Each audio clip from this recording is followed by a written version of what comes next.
அஸ்ஸலாமு அலைக்கும் வரஹ்மத்துல்லாஹி வரகாத்து. கண்ணியத்திற்குரிய பெரியோர்களே, தாய்மார்களே, சகோதர சகோதரிகளே, சத்தியத்தை சொல், உறுதியாக நில் என்கிற தலைப்பு இந்த கூட்டத்திலே எனக்கு வழங்கப்பட்டிருக்கிறது. வணக்கத்திற்கு தகுதியானவன் அல்லாஹ் ஒருவனை தவிர வேறு யாரும் இல்லை என்கிற ஏகத்துவ கொள்கையையும் பின்பற்றுவதற்கு தகுதியானவர்கள் நபிகள் பெருமகனார் ஸல்லல்லாஹு அலைஹி வஸல்லம் அவர்களுக்கு பிறகு வேறு யாருமே இல்லை என்கிற தூதுத்துவ கொள்கையையும் ஏற்ற முஸ்லீம்களாக வாழ்ந்து வரக்கூடிய நாம் இந்த சத்திய கொள்கையிலே நீடித்து பயணிக்கக்கூடியவர்களாக, இந்த சத்திய கொள்கையிலேயே வாழ்ந்து சத்தியத்திலேயே மரணிக்கக்கூடியவர்களாக இருக்க வேண்டும் என்பதை வலியுறுத்தியும், யார் சத்திய கொள்கையிலே இருக்கிறார்களோ அவர்களுக்கு எந்தவிதமான பயமோ கவலையோ கிடையாது என்கிற இறை வசனத்தை நினைவுபடுத்தியவனாக, இன்னல்லதீன காலு ரப்புனல்லாஹு, அல்லாஹுதான் எங்கள் இறைவன் என்று சொல்லி, சும்மஸ்தகாமு, அதிலே உறுதியோடு இருப்பவர்கள், ஃபலா ஹவுஃபுன் அலைஹிம், அவர்களுக்கு எந்த பயமும் இல்லை, வலாஹும் யஹ்ஸனூன், அவர்கள் கவலைப்படவே மாட்டார்கள் என்று அல்லாஹ் சொல்கிறான். இந்த சத்தியவாதி அதன் பயணத்திலே இருக்கின்ற பொழுது அதை எதிர்நோக்கி அவனுடைய சத்திய பிரச்சார பயணத்தை திசை திருப்புவதற்காக ஷைத்தானிய சூழ்ச்சிகள் பல கோணங்களிலே வரும். வறுமையை காட்டி, பயத்தை காட்டி, இழப்புகளை காட்டி, அச்சுறுத்தல்களை காட்டி, பலதரப்பட்ட விஷமத்தனமான அவதூறுகளை காட்டி அவனை அந்த சத்திய பயணத்திலிருந்து திசை மாற்றுகின்ற சூழ்ச்சிகள் வரும்.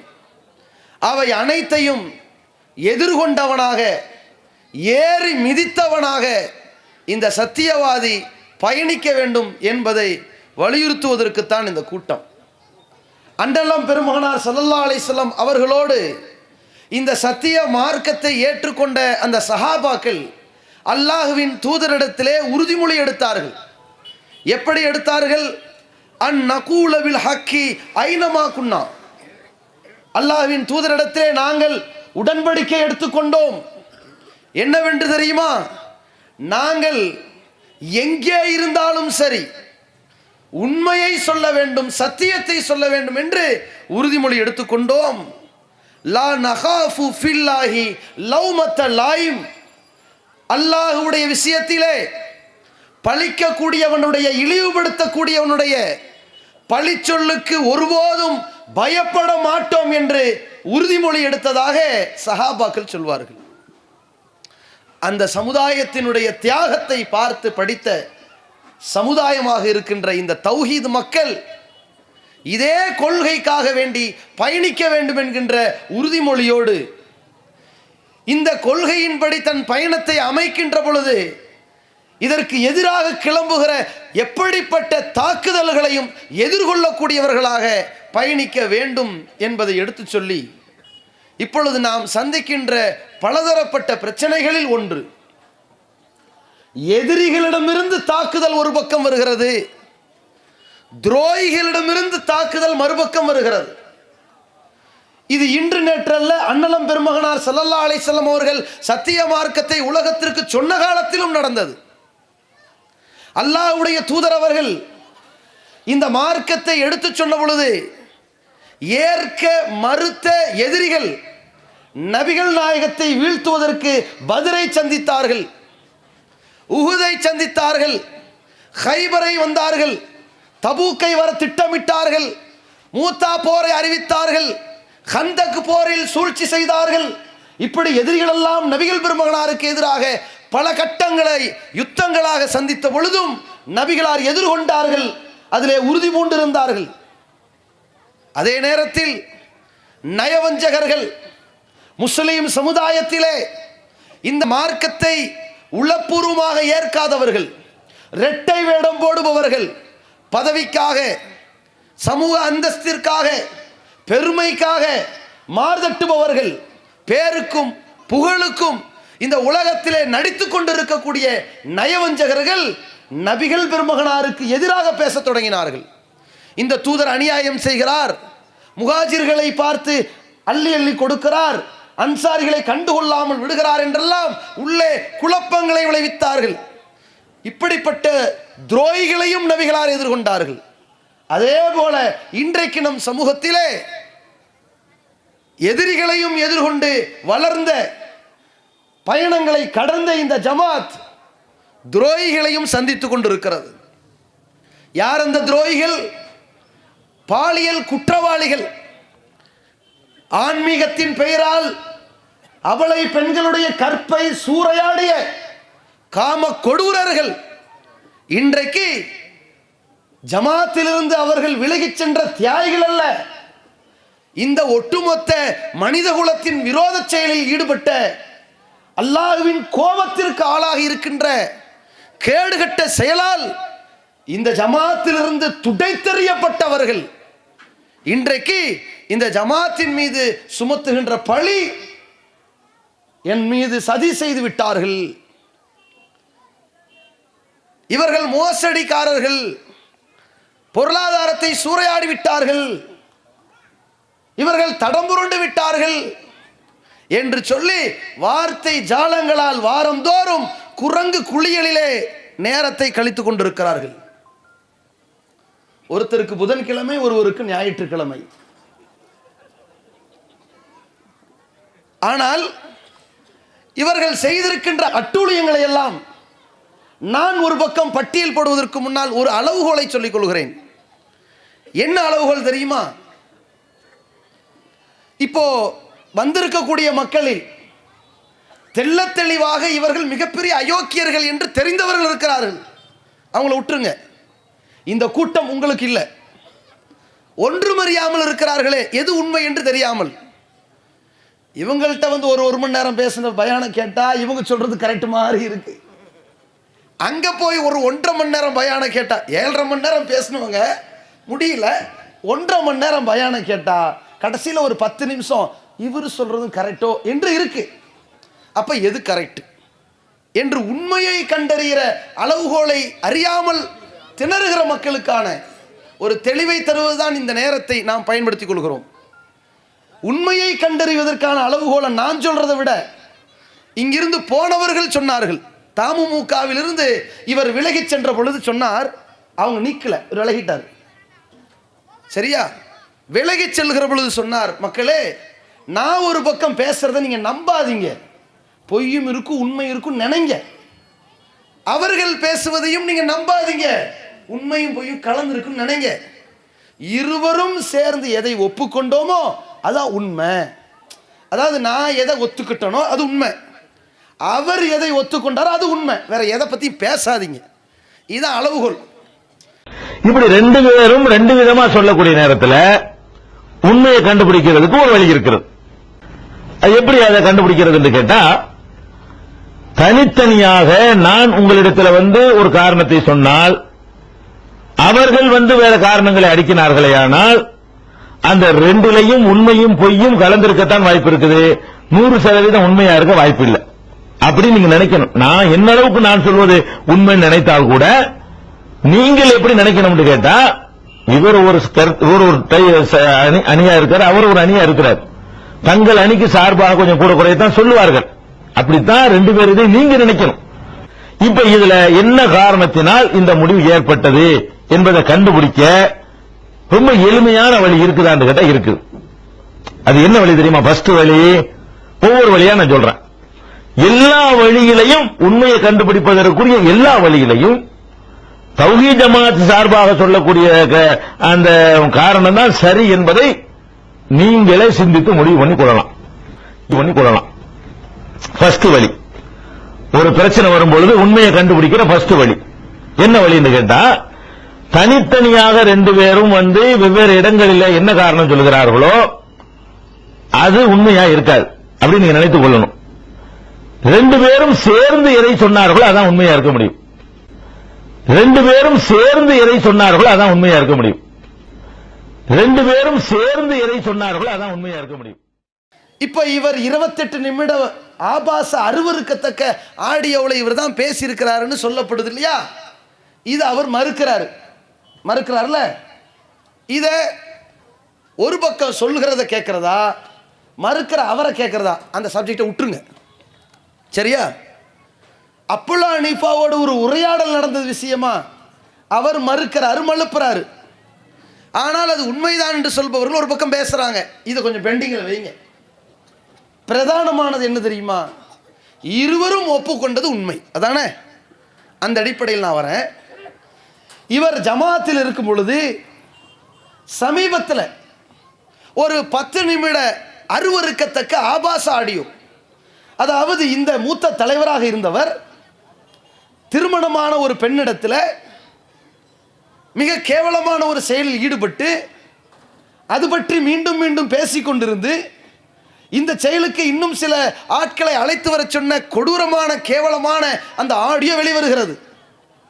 அந்த ஆடியோ வெளிவருவதை பற்றிய ஒரு நிகழ்வு நடப்பதற்கு முன்னதாக ஒரு டீசர் வெளிவருகிறது. ஒரு ஆடியோ வெளியிட போகிறோம், அதில் மேப்படியார் இன்னென்ன வேலையை பார்த்துருக்காரு, உலக மக்களுக்கு உண்மையை உடைக்க போகிறோம்னு வெளியிடுறாங்க. வெளியிட்ட உடனே சம்பந்தப்பட்டவர் என்ன செஞ்சார் தெரியுமா? பெண்ணின் குடும்பத்தாருக்கு வாலண்டியராக ஃபோன் பண்ணார். எங்களுக்கு யாருக்கும் தெரியாது. நாங்கள் மிரட்டல பாவா, கண்ணீர் வடித்து கதறவும் இல்லை. இவரே தான் கதறாரு. ஃபோன் பண்ணார். அந்த ஃபோன் பண்ணதை இன்னைக்கு நான் மேடையில் இங்கே வந்து ரொம்ப நெருக்கமாக இருக்காங்க தாய்மார்கள் பெருமளவில் கூடியிருக்கிறதுனால நான் இலைமறை காயாக தான் வரேன், விரிவாக பேச விரும்பலை. அப்போ அவர் என்ன சொல்கிறாருன்னா, ஒரு பெண்ணோடு நான் ஆபாசமாக பேசியது தொடர்பாக அந்த சாட்சியை கலைப்பதற்கு பெண்ணின் குடும்பத்து பெண்ணிடத்தில், வேற ஒரு பெண்ணிடத்தில், தங்கச்சிட்ட நான் பேசின மாதிரி ஒரு ஆடியோவை காட்டுகிறார்கள். ஆமாம், உண்மைதான், நான் பேசினேன். எதற்காக பேசினேன்? போட்டு வாங்குறதுக்காக பேசினேன் என்று ஒத்துக்கொண்டார். அவர் ஒத்துக்கொண்டதையும் நாங்கள் ஒளிபரப்போம். சரியா? அப்ப அந்த பெண்ணுடைய சகோதரியிடம் நான் பேசிய ஆடியோ என்பது அடுத்து ஒரு முக்கியமான ஆதாரம். எப்படி ஆதாரம்? நீங்க போய் சொல்லி மறுத்தர சொல்லுங்க. அந்த ஒரு ஆடியோ வந்திருக்கிறது, அதை நீங்கள் மறுக்க சொல்லிருங்க, கேட்டா மறுக்க சொல்லிவிடுங்கள் என்று பிஜே சொல்லுகிறார். மறுக்க சொல்வது எதை காட்டுது? அவர் செஞ்சதை மறைப்பதற்கு ஆட்களை செட் பண்ணுகிறாரு, சரி கட்டுகிறார் அப்படிங்கிற சொல்றாங்க. மறுக்க சொன்னதுங்கிறது உண்மைதான். இப்ப என்னன்னா, நீங்க ஒத்துக்கொண்டது மட்டும் பேசுவோம். இப்ப ரொம்ப ரொம்ப வேண்டாம், பெருசா போக வேண்டாம்.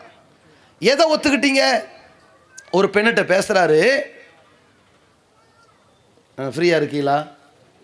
அடுத்தவன் முன்னாடிட்ட ஒரு ரகசியம் பேசணும், யாருக்கும் சொல்லக்கூடாது. சொல்ல மாட்டேனே, சொல்லுங்கண்ணே. உன் புருஷன் கூட சொல்லக்கூடாது. சரி சொல்லுங்கண்ணே, எனக்கு அந்த பொண்ணுக்கும் தொடர்பு இருக்கு தெரியும்ல? தெரியும்ண்ணே. தெரியும்னேவா? இவ்வளவு நடந்துச்சா இல்லையா? இதை ஒத்துக்கிட்டீங்க தானே? ரொம்ப வேண்டாம் ஆய்வு. இது மார்க்கத்தில் ஜாயிஸா? இந்த ஆடியோவை நீங்க ஒத்துக்கிட்டீங்க, சரியா? இதை யாராவது கேட்டு நியாயமான மக்கள் இது ஜாயிஸ்னு ஆதி சாதாரணத்தில் சொல்லிருங்க. ஃப்ரீயா தானே இருக்கேன், சொல்லுங்கண்ணே.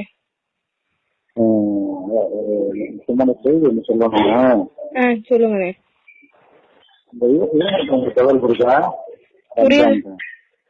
அஞ்சார காட்டியா? போனோம் நேற்று போனோம். அஞ்சார காட்டியா? போனோம் நேற்று போனோம். நேற்று போய் ரொம்ப நாள் அது போறதே இல்ல. வெளியில இந்த பிரெக்னெண்டா இருக்கிறதுனால வெளியில சுத்தமா வர்றது இல்லையே, அதனால நேற்று தான் போனேன். நானு அம்மா ரொம்ப நாள் ஆச்சு, இப்போ 2-3 மாசத்துக்கு மேல ஆச்சுன்னு தான் போய் நாத்தனார் மவுத்துக்கு போயிட்டு இருந்தது. வீட்டுக்கு ஊருக்கு போலையே, வீட்டுக்கு போயிட்டு இருந்தோம். இப்போ அடுத்து இப்ப போயிட்டு நேற்று தான் போனோம்.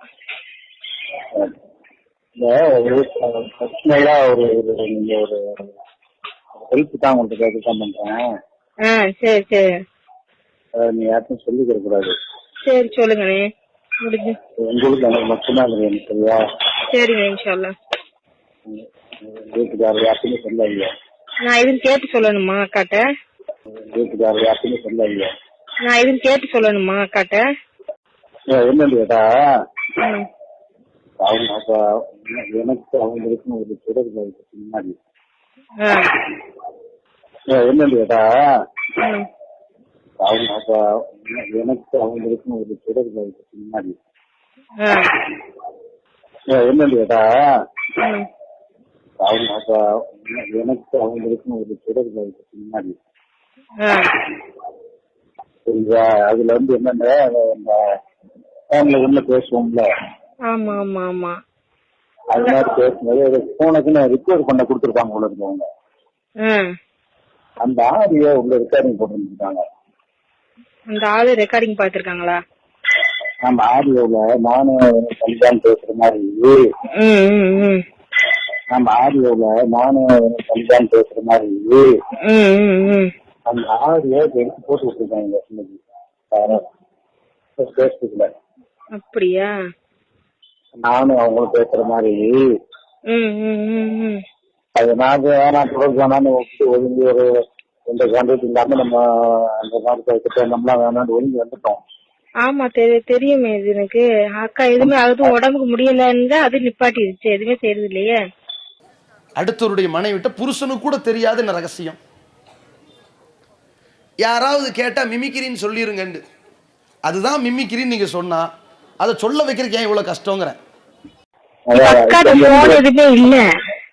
நான் என்ன சொல்றேன் கேட்டா, ஒரே ஒரு விஷயம் என்னன்னா, இப்ப அவங்க திரு வெளியே பேசும்போது அவங்க தெரியும். அது அக்கம் பக்கத்துல உள்ளவங்க அந்த மாதிரி தெரியுமே. அப்ப நான் என்ன சொன்னா, நான் கண்டிப்பா நான் வாசல் போயிடணும், ஓடி போயிடணும், அவ்வளவு தேவணும் அப்படின்னு நினைக்கிறேன். அப்படியா? ஆமா ஆமா ஆமா ஆமா. நாளைக்கு அது வெளிவந்தால் விசாரணைன்னு என்ன ஜமாத் அழைப்பாங்க. அப்புறம் நான் எங்கேயாவது ஓடி போயிடுவேன், வாஷ் அவுட் ஆயிடுவேன். எனக்கு ஒரு மாதிரி உறுத்திக்கிட்டு இருக்குது. அதனால அந்த வீட்டில் கேட்டாங்கன்னா மிமிக்கிரின்னு சொல்லிடுங்க. அது ஒரே ஒரு விஷயம், அவங்க அவங்களும் சற்று என்ன பண்ணிக்கிறதா இருந்தா என்னை மாதிரி திரும்பி யாராவது சிக்க வைக்கிறதா மிமிக்கிரி பண்ணிருக்கிறாங்க, நான் இல்லைன்னு அவங்க சொல்லிடணும். அப்படி அவங்க அக்காவை கேட்டா இல்லைன்னு சொல்லிடணும். அது திரும்பி யாராவது சிக்க வைக்கிறதா மிமிக்கிரி பண்ணிருக்கிறாங்க, நான் இல்லைன்னு அவங்க சொல்லிடணும்.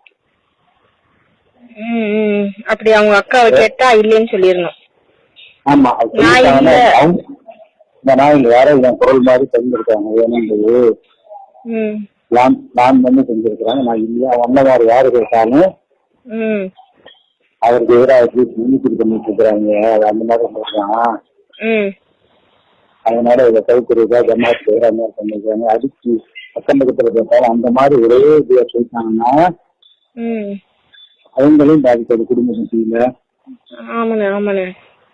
நானும் நிர்வாகத்துல கேட்டாங்கன்னா கொண்டு வந்து அவங்க நினைக்க பண்ணிருக்காங்க, நான் சொல்லிடுறேன். அது ஒரு நானும் நிர்வாகத்துல கேட்டாங்கன்னா கொண்டு வந்து அவங்க நினைக்க பண்ணிருக்காங்க, நான் சொல்லிடுறேன். அது ஒரு மிமிக்கிரின்னு சொல்ல வைக்கிறதுக்கு ஒரு கஷ்டப்படணுமான்னு செஞ்சீங்களா இல்லையா? இது மட்டும்தான் கேள்வி.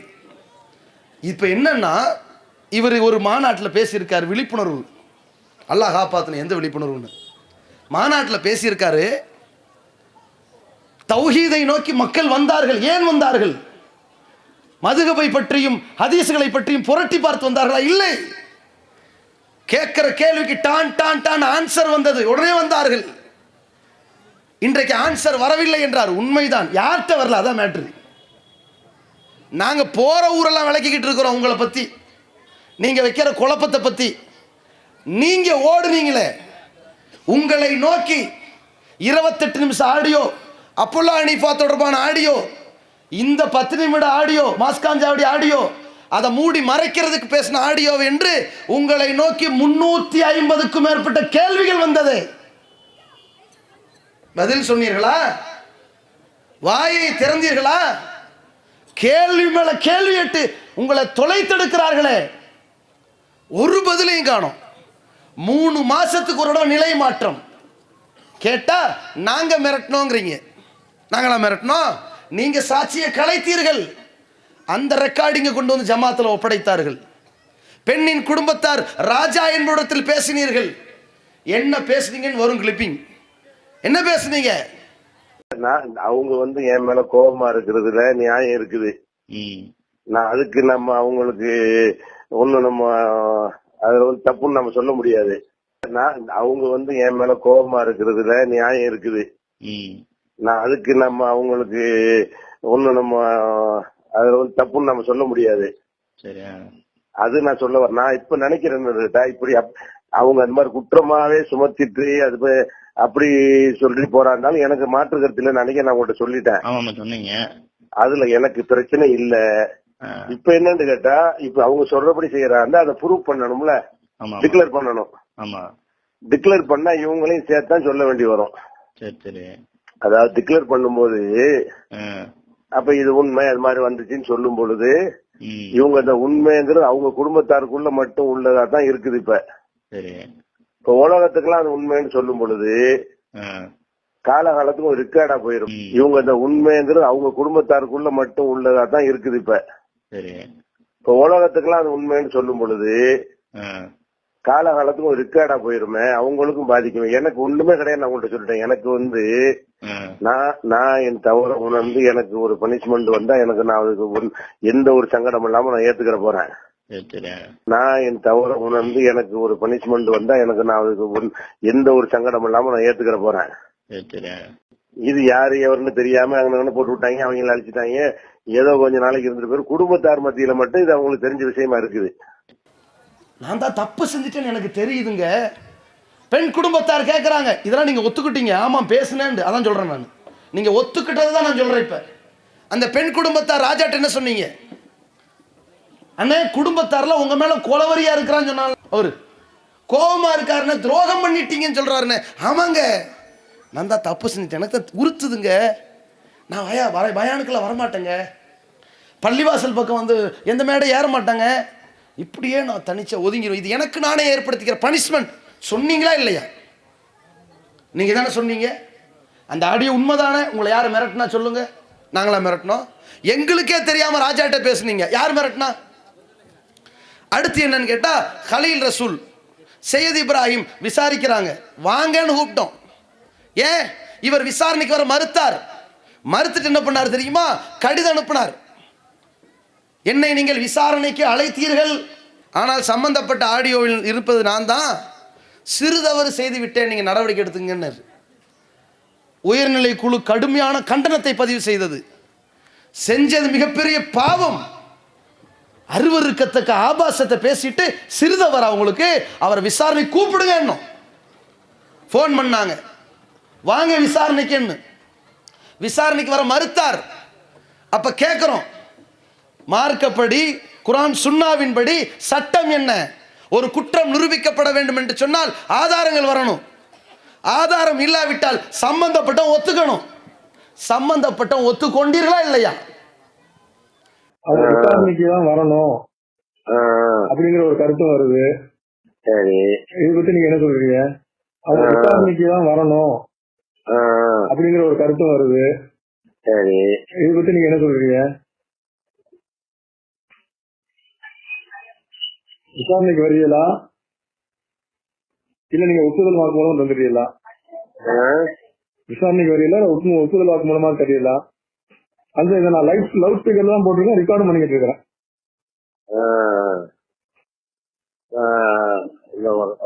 நான் காமனா கழிச்சு பண்றேன். சரி,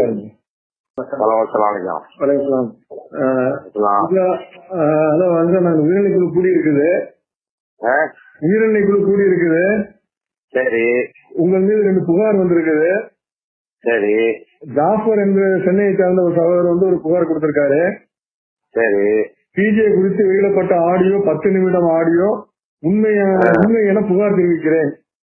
சரி, இது குறித்து ஆதார ஆடியோவை உயர்நிலை குழுவில் சமர்ப்பித்துள்ளோம். சரி, இது குறித்து விசாரித்து சரியான நடவடிக்கை எடுக்கும்படி கேட்டுக்கொள்கிறேன் அப்படின்னு சொல்லிட்டு ஒரு கைது தந்திருக்காரு. சரி, இது சம்பந்தமா நீங்க என்ன சொல்றீங்க? இதை ஏத்துக்கிறீங்களா மறுக்கிறீங்களா? இல்ல, நான் அந்த ஒப்புக்கொள்றேன். ஜமாத்துல என்ன நடவடிக்கையும் எடுத்துக்கிறேன். இதை ஏத்துக்கிறீங்களா மறுக்கிறீங்களா? இல்ல, நான் அந்த ஒப்புக்கொள்றேன். ஜமாத்துல என்ன நடவடிக்கையும் எடுத்துக்கிறேன். இதை ஏத்துக்கிறீங்களா மறுக்கிறீங்களா? இல்ல, நான் அந்த ஒப்புக்கொள்றேன். ஜமாத்துல என்ன நடவடிக்கையும் எடுத்துக்கிறேன். கழுத்து பிடிச்சி நெருக்கணுமா? மிரட்டணுமா? கதறணுமா? அப்ப சுயநினைவு இல்லாம இருந்தீங்களா? நீங்க உங்கள்ட்ட 2 கேள்வி கேட்கப்பட்டுச்சு, அதுவும் வரும். 2 கேள்வி கேட்கப்பட்டுச்சு. நீங்க ஒரு பெண்ணிட்ட அருவருக்கத்தக்க முறையில் பேசி ஆடியோ வெளியே வந்திருக்குதே, பேசுனது நீங்க தான், நீங்களா? ஆமா, நான் தான், ஒத்துக்கிறேன், நடவடிக்கை எடுத்துக்கங்க. இன்னொரு கொஸ்டின் உங்களுக்கு வந்திருக்கு, புகார் வந்திருக்கு. நீங்கள் வேற ஒரு பெண்ணோட தனியா இருந்தா ஒரு குற்றச்சாட்டு வந்திருக்கு, அதை நான் மறுக்கிறேன். ஏன் மறுத்திய? வேற வழி இல்லாம ஏத்துக்கிட்டா எல்லாம் ஏத்துக்கணும்ல. உன்னை ஏற்று உன்னை ஏன் மறுத்தீர்கள்? அதான் வந்து நாங்க உயிரிழக்குழு கூடி இருக்குது, உயிரிழக்குழு கூடி இருக்குது. சரி, உங்கள் மீது 2 புகார் வந்திருக்குது. சரி, ஜாஃபர் என்ற சென்னையை சார்ந்த ஒரு சகோதரர் வந்து ஒரு புகார் கொடுத்திருக்காரு. சரி, பிஜே குறித்து வெளியிடப்பட்ட ஆடியோ 10 நிமிடம் ஆடியோ உண்மை என புகார் தெரிவிக்கிறேன். சரி, இது குறித்து ஆதார ஆடியோவை உயர்நிலை குழுவில் சமர்ப்பித்துள்ளோம். சரி, இது குறித்து விசாரித்து சரியான நடவடிக்கை எடுக்கும்படி கேட்டுக்கொள்கிறேன் அப்படின்னு சொல்லிட்டு ஒரு கைது தந்திருக்காரு. சரி, இது சம்பந்தமா நீங்க என்ன சொல்றீங்க?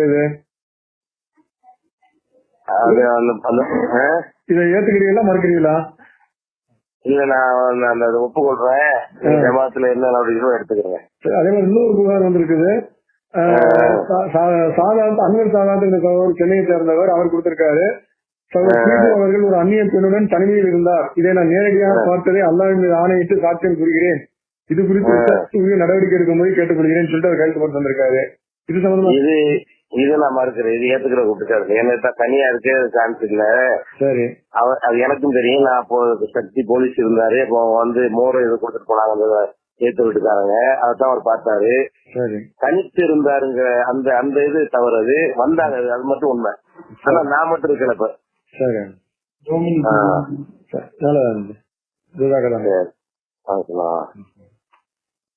மறுத்தீங்களா இல்லையா? நீங்க உங்களுக்கு சுதந்திரம் டைம் கொடுக்கப்பட்டுச்சா இல்லையா?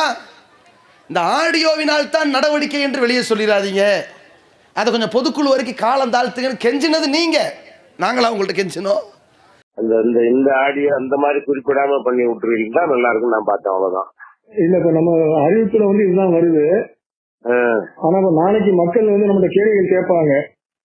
அத மக்களுக்கு உள்ளது பொதுக்குழு தாங்க சொல்லுவோம். பொதுமக்களுக்கு அனைத்து நம்ம சொல்ல மாட்டோம்ல.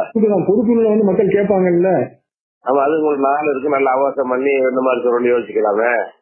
இல்ல, என்ன மாதிரி சொல்லணும்னா நீங்க வேற ஏதாவது சொல்லிவிட்டீங்கன்னா அப்புறம் எங்களுக்கு. நான் சொல்ல மாட்டேன். நான் வந்து அல்டைமன் நான் இதுக்கும் வரவே மாட்டேன்.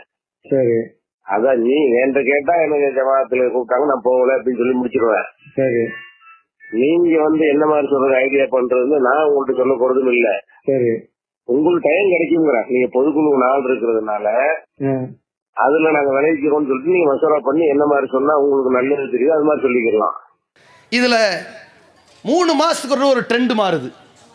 என்ன மாறுதுன்னு கேட்டா, 3 மாசத்துக்கு ஒரு தடவை 3 மாசத்துக்கு முன்னாடி சொன்னாரு அவர்கள் மிரட்டினார்கள், நான் ஒத்துக்கொண்டேன். இப்ப என்ன, கலீல் ரசூலும் கரீம் அவர்களும் கண்ணீர் விடுத்து கதறினார்கள், எனவே நான் ஒத்துக்கொண்டேன்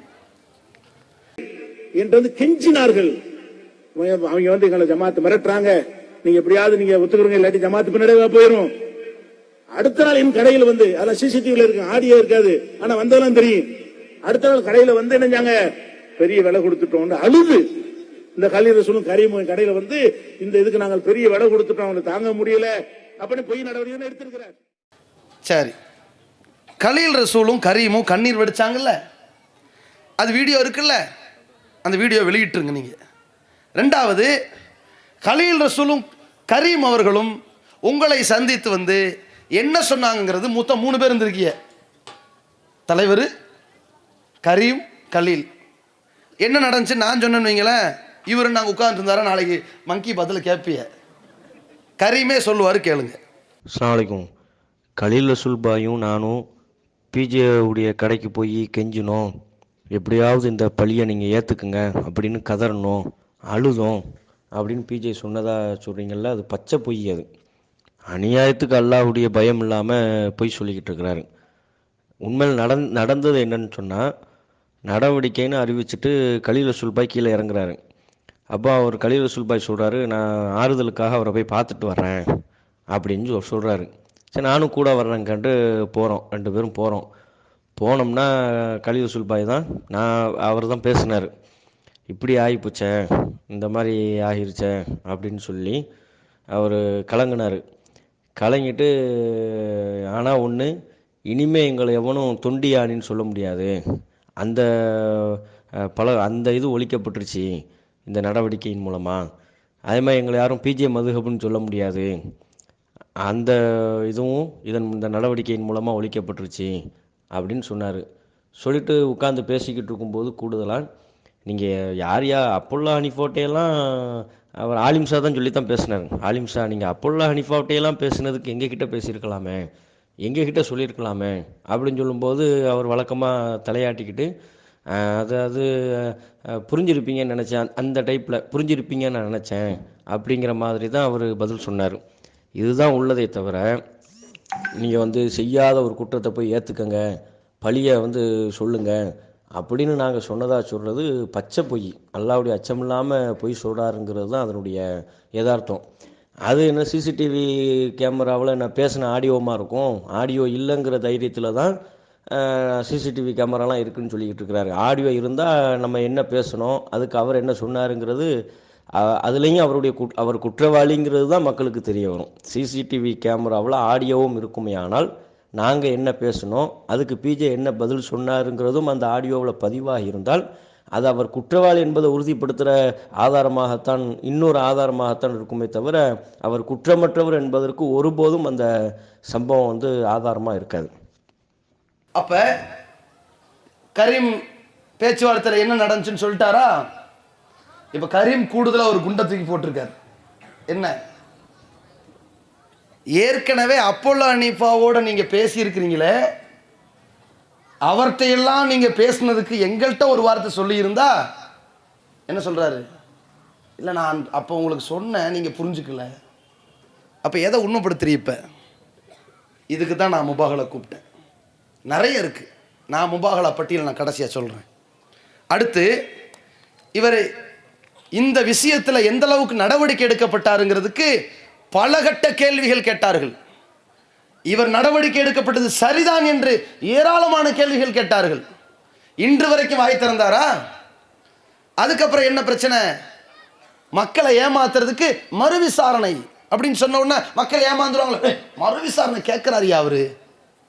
இது மார்க்கடிப்பில் முதல்ல சரியா? ஒருத்தர் திருடிட்டான், கையங்களவோ மாட்டிக்கிட்டான், கை வெட்டுப்பட்டுருச்சு, ஓகே. இன்னொருத்தன் திருடிட்டான், அந்த திருட்டு பையில 4 பேர் கம்ப்ளைண்ட் பண்ணிட்டாங்க. அவன் என்ன கம்ப்ளைண்ட் பண்றான் தெரியுமா? இவன் சாதாரண திருடன் இல்லை, ஏற்கனவே 28 வீட்டில் திருடி இருக்கிறான், அதுக்கு முன்னாடி அம்சிக்கரையில் திருடி இருக்கிறான். எல்லா திருட்டையும் வைத்து பார்த்தா இவன் வேற மாதிரி தண்டிக்கப்பட வேண்டிய ஆளுன்ட்டாங்க.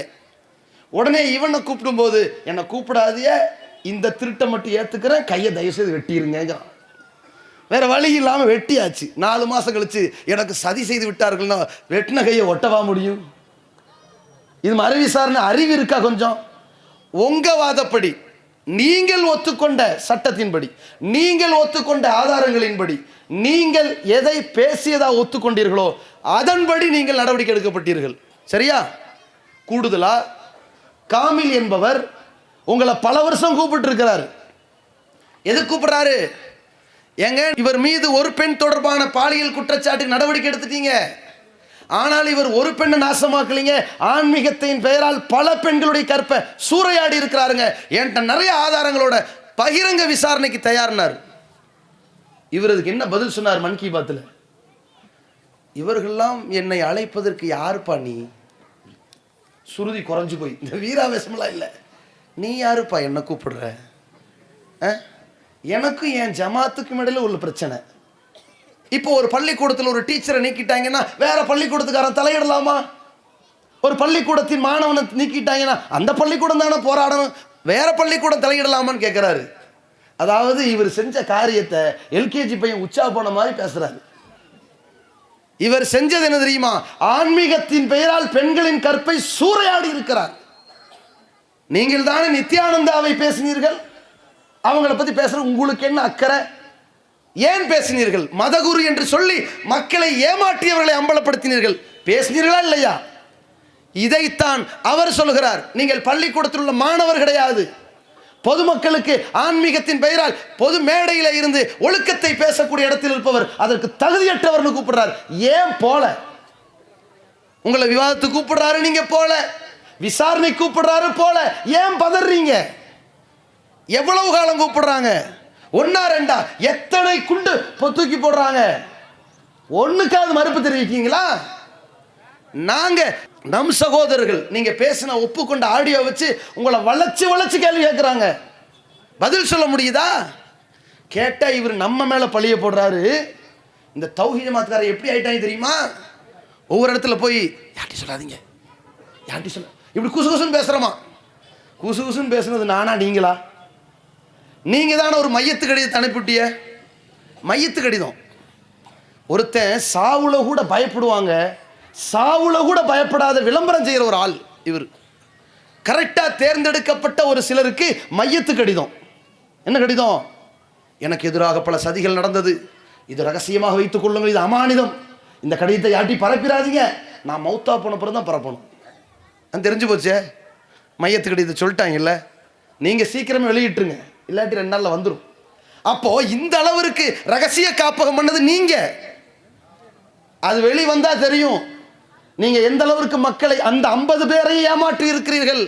ரகசிய கடிதத்தை அனுப்பி அந்த 50 பேரை எப்படி ஏமாற்றினீர்கள் என்று அது உலகத்துக்கு வரும். ரகசிய கடிதத்தை அனுப்பி சில பேர் மண்டையை கழுவிட்டு நாங்க என்னமோ ரகசியம் பேசுறா சொல்றீங்க, நாங்க பப்ளிக்ல நிக்கிறோம். இப்ப இந்த ஜமாத்து நம் மீது ஒழுக்கம் கெட்டவர் என்று நடவடிக்கை எடுத்திருக்கிறது. அது அசைக்க முடியாத ஆதாரமாக இருக்கிறது. அது நம்ம வாயிலே ஒப்புக்கொள்ளப்பட்ட ஆதாரமாக வேற போயிருச்சு. என்னடா பண்றதுன்னு யோசிச்சு இந்த மனுஷன் போட்டா ஒரு போடு 8 கோடியை காணோம். உடனே என்ன பண்ணுவீங்க? 8 கோடி காணோமா? இல்லைங்க அவர் தப்பு பண்ணியிருக்கேன், அது விடுப்பா, தப்பே பண்ணட்டும், எங்க 8 கோடி இப்படிம்பீங்க. அப்படிதானே? எப்ப அந்த மாடு வருது பாரு, திரும்பி பார்க்காதீங்க, இப்படி சொல்ற ஸ்டைல். திடீர்னு பார்த்தீங்களா அது மாதிரி இவர் என்ன பண்ணுவாரு? 8 கோடின்னு ஒண்ணு, 8 கோடி என்னாச்சு இப்படி மீங்க தான் வேலை. இவர் திட்டவட்டமா ஜமாத்தில் உள்ள ஒவ்வொரு உறுப்பினர்களையும் ஒவ்வொரு நிர்வாகிகளையும் இழிவுபடுத்தி ஜமாத்தை அழிப்பதை கையில் எடுத்திருக்கிறார். நான் ஆதாரப்பூர்வமாக அவரின் வீடியோ வாக்குமூலத்தோட உங்களுக்கு சொல்லுவேன். இந்த ஜமாத்தில் உள்ள எல்லா தொண்டர்கள் யார்? அல்லக்கைகள், ஆட்டு மந்தைகள், அறிவு கட்டவர்கள். ஏன் இவரை நீக்கிட்டோம்ல? இவர் பின்னாடி இருக்கிறாங்களே 28 நிமிஷம், அது மிமிக்கிரிமா? சரிதான். அப்போலாம் அனிஃபா அதுவும் மிமிக்கிரி தான். பிஜே மாதிரி மிமிக்கிரி பண்ணுறாங்க. அப்போலாம் அனிஃபா மாதிரி ஒருத்தர் மிமிக்கிரி பண்ணியிருக்கிறான், ரைட்டு. 28 நிமிஷத்தில் உள்ள பெண் அது மாதிரி ஒரு மிமிக்கிரி நடந்திருக்கு, ரைட்டு. மாஸ்காஞ்சாவடி அது மாதிரி ஒரு மிமிக்கிரி நடந்திருக்கு, ரைட்டு. சரி, அதுக்கப்புறம் நிறைய பேர்கிட்ட பேசுனீங்களே அதுவும் மிமிக்கிரி, சரிதானே, கரெக்ட்ண்ணே. இதோ இந்த சகோதரன் தியாகி, இவன் அறிவாளி, என்னோடு இருப்பவன் யாரு? இவருடைய அசிங்கத்தை ஆதரிச்சவன் அறிவாளி. தியாகிகள், கொள்கைக்காக விலை போகாதவர்கள், நேர்மையானவர்கள், இவங்கெல்லாம் யார்? அல்லக்கைகள், ஆட்டு மந்தைகள். யாரு? தொடச்சி எடுத்து நீக்கி இருக்கிறோம்ல நம்ம ஆட்டு மந்தைகள். ஜமாத்துடைய ஒவ்வொரு நிர்வாகிகளுக்கும் இவர் திருட்டு பட்டம் சுட்டுகிறார். எந்த அளவுக்கு தெரியுமா? வீடியோ ஆதாரங்கள் அப்படி லபக் லபக் லபக்னு மாட்டிக்கிறார் இவர். எந்த அளவுக்குன்னா ஒவ்வொன்றா வருவோம். மார்க் அடிப்படையில் நான் சொல்றேன், இவர் பொருளாதார குற்றச்சாட்டு சுமத்துவதற்கு மார்க் அடிப்படையில் முகாந்திரம் கிடையாது. ஏன்? கொடுக்கல் வாங்கல் தொடர்பாக மட்டுமல்ல, ஒரு குற்றச்சாட்டை வைப்பவன் ஆதாரம் காட்ட வேண்டும். அல் பையினத்துல் முத்தஇ, குற்றம் சுமத்துபவன் ஆதாரத்தை தூக்கி போட வேண்டும். இப்ப சொல்லுங்க, நாங்க எவ்வளவு திருடிட்டோம் சொல்லுங்க? 6 கோடி. 6 இல்ல 7.5. என்ன 7.5? இல்ல 8. என்ன 8 இல்ல 13. இங்க பார், குடிச்சிருக்கியா? இல்ல, ரைட், சொல்லு. 20 20 இல்ல 23. பேர்னாம்பட்டில் 3 கோடி தள்ளுபடி 20. இதான் குற்றச்சாட்டு சுமத்துறதான்னு. சரிங்க, என்னமோ களவாண்டாங்க அப்படி வச்சுக்குவோம், உங்களுக்கு நான் விட்டு கொடுக்குறேன். திருடிட்டாங்கன்னு சொல்றீங்களா? திருடி, ஆமா களவாண்டு விட்டார்கள். களவாண்டாங்கிறீங்களோ? இல்ல களவாண்ட மாதிரி தெரியல, மோசடி செய்து விட்டார்கள். மோசடியா? மோசடி இல்ல, பதுக்கி வச்சிருக்கிறாங்க. பதுக்கியா? இல்ல கள்ளக்கணக்கு காட்டியிருக்காங்க. ஏய் என்ன சொல்ல வர சொல்லு. குற்றச்சாட்டு சொல்ல தெரியல இன்றைக்கு வரைக்கும். ஒருத்தன் போஸ்ட் அடிச்சுட்டு அவன் ஆளு 7 கோடி 34. என்னடா ஒரு வாரத்துல 15ல் போயிட்டு இருக்குன்னு 7 கோடி. இது இப்படி அப்பட்டமான பொய் என்பதற்கு அவர் வாயிலே வரும். எப்படி தெரியுமா?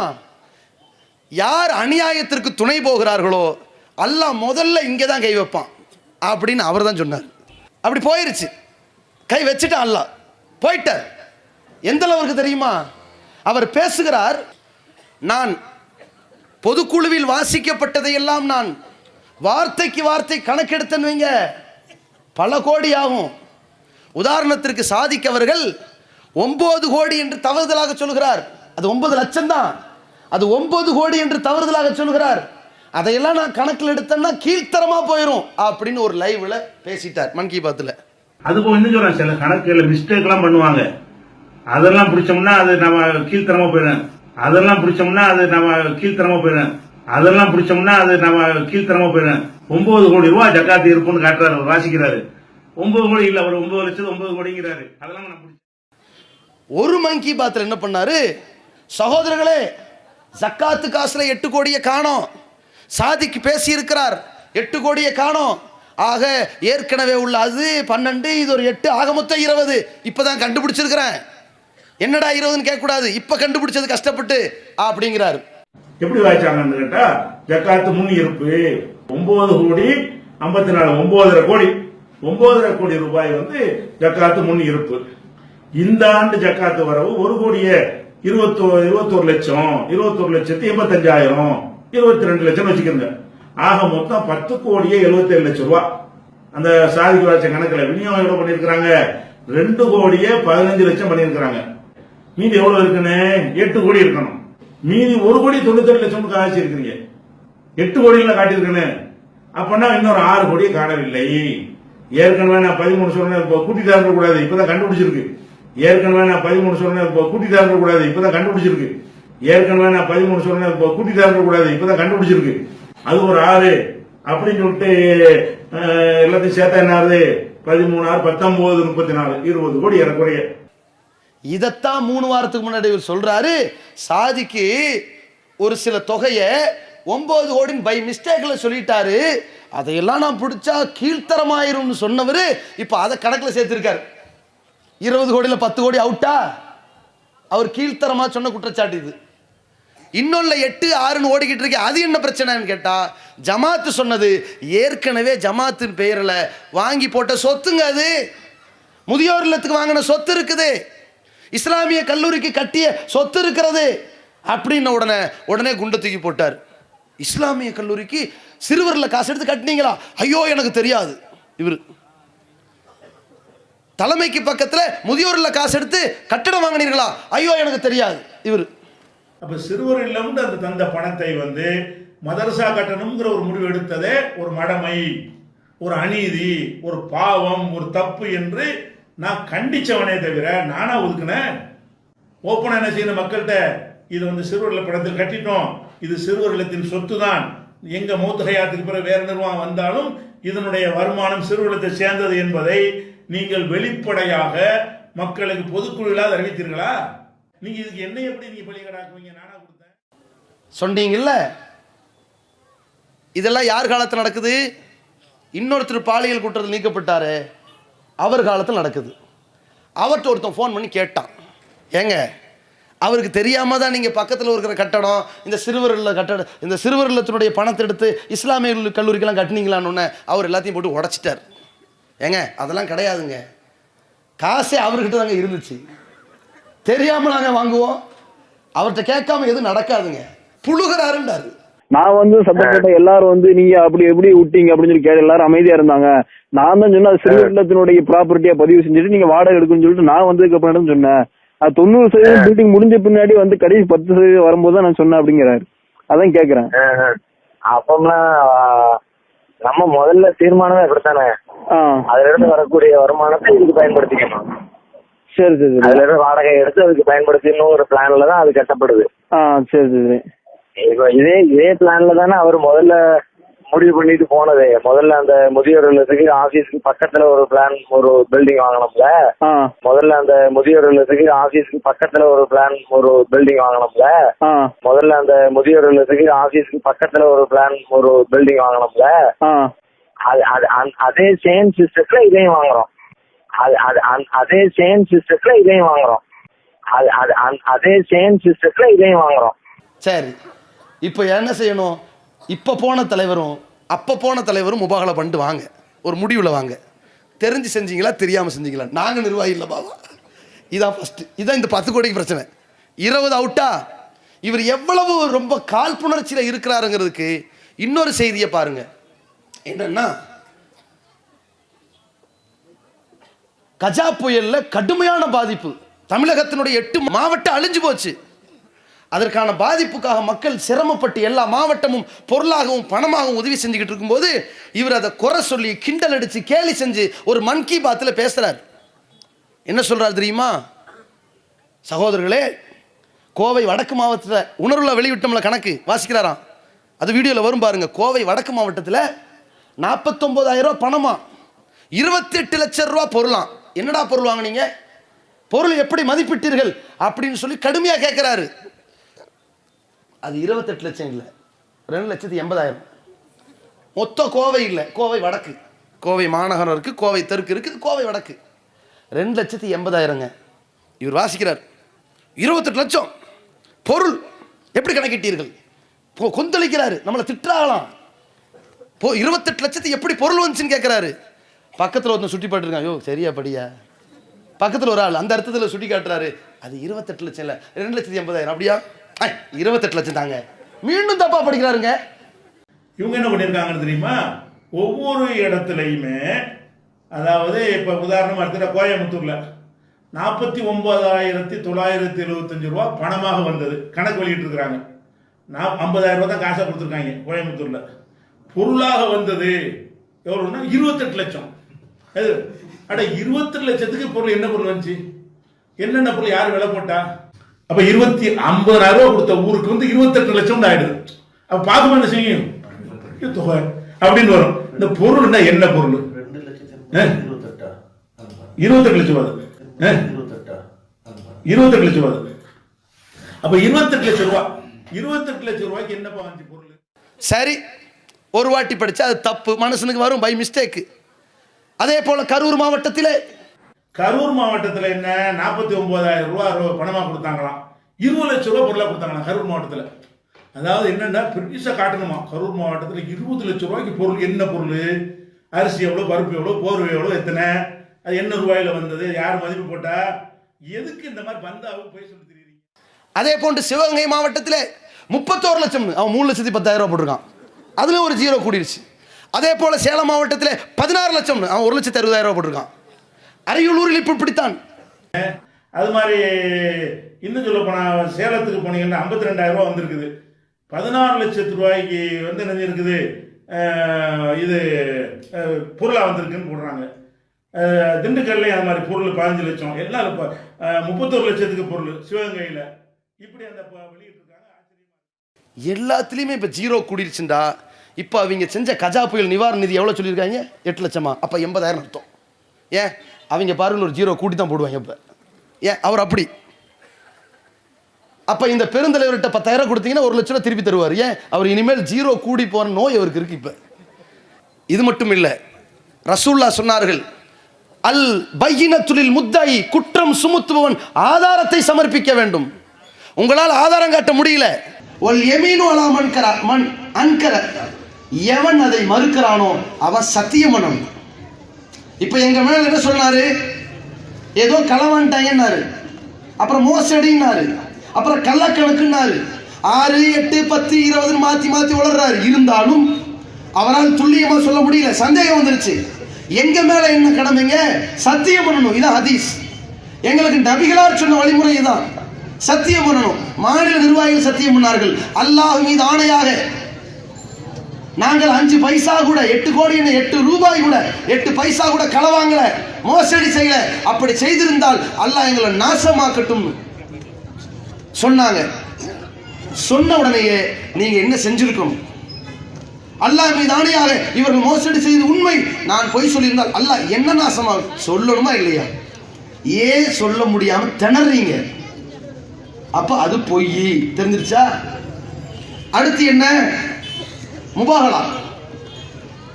முபாகலானா என்னங்க?